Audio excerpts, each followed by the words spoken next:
Hi guys, welcome to my channel again, and let's start without wasting time.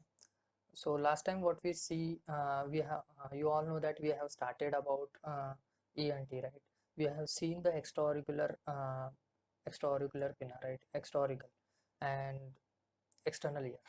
Okay, so in that external ear we see a gross anatomy of that and some clinical vignettes relating with that, and some functions also.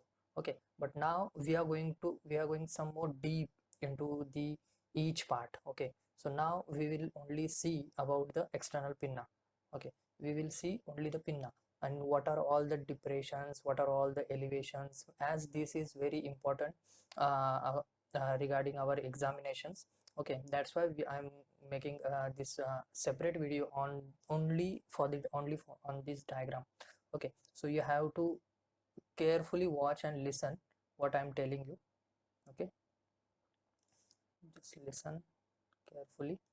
Okay, see see the diagram. Okay, these things that you all know, what last time we have decided, what we have discussed, everything you know all that, right? What I'm adding to that is that this is this, can you see what color marker I use should use okay. Okay, so this, can you see this? Okay, so this is nothing but an anti-helix. Okay, this is an anti-helix, and can you see this? Okay, one sec.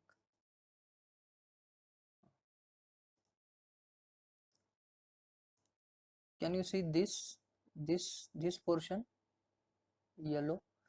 This yellow portion is nothing but an ascending crux of helix. Okay, and in between this, in between that, this anti-helix and ascending crux of helix, there is a concha. Okay, we call that concha as a simba. Okay, we call a symbol concha. Okay, so that concha is very important, because below that, below deep to that structure, below that symbol concha, there is a McEwan's triangle.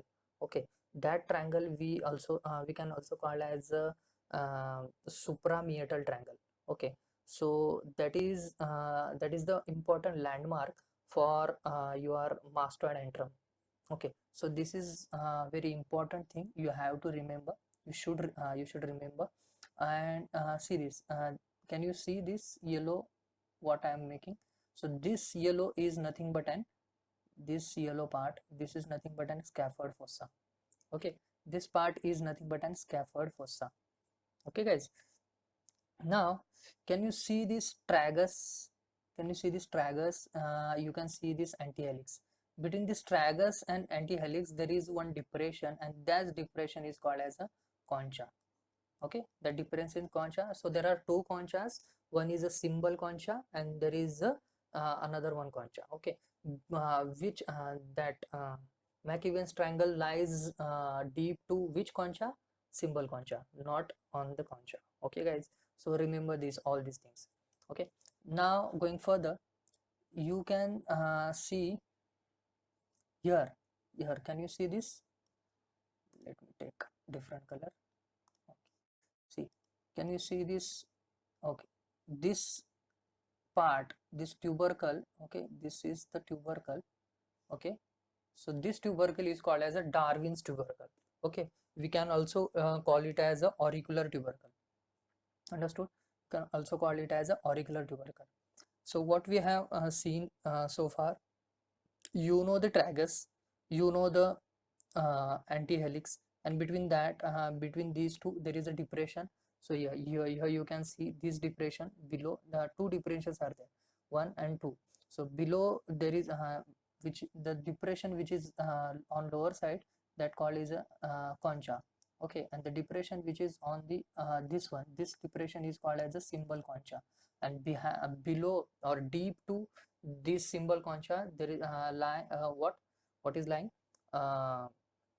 McEwen's triangle or suprameatal triangle. And this suprameatal triangle or the McEwen's triangle is a very important landmark for the mastoid antrum. So you can in a way called as a symbol concha is an important landmark for the you can also palpate this and see there is a triangle. Okay, you can feel the triangle deep to that. Okay, you can. And now here you can see this this is the triangles and this is the anterior crux, and between these two there is no any cartilage. Okay, so there is no any cartilage between the crux of helix, ascending crux of helix, and the tragus. There is no cartilage. So this part is called as a incisura terminalis. Okay, this part is called as a incisura terminalis. Okay guys, then why this incisura terminalis is important? Because to take an incision, we this line is preferred. Why? Because this will not cut the cartilage of the bone. Okay, that all these things we are going to see, but let me tell you one thing, that it is used for the endural approach of surgery. Okay, so keep this in mind. Okay, and this cerumen and all these things we have seen already. Okay, so this is helix or lobule, all these things. Okay, now I hope you understood each and everything about external pinna landmark. Okay, each and everything we have discussed. You don't have to see anything apart from this. Okay, now we will discuss in next video about uh, what is the features of the external pinna. Okay guys, thank you, good day, take care, and do like, share and subscribe.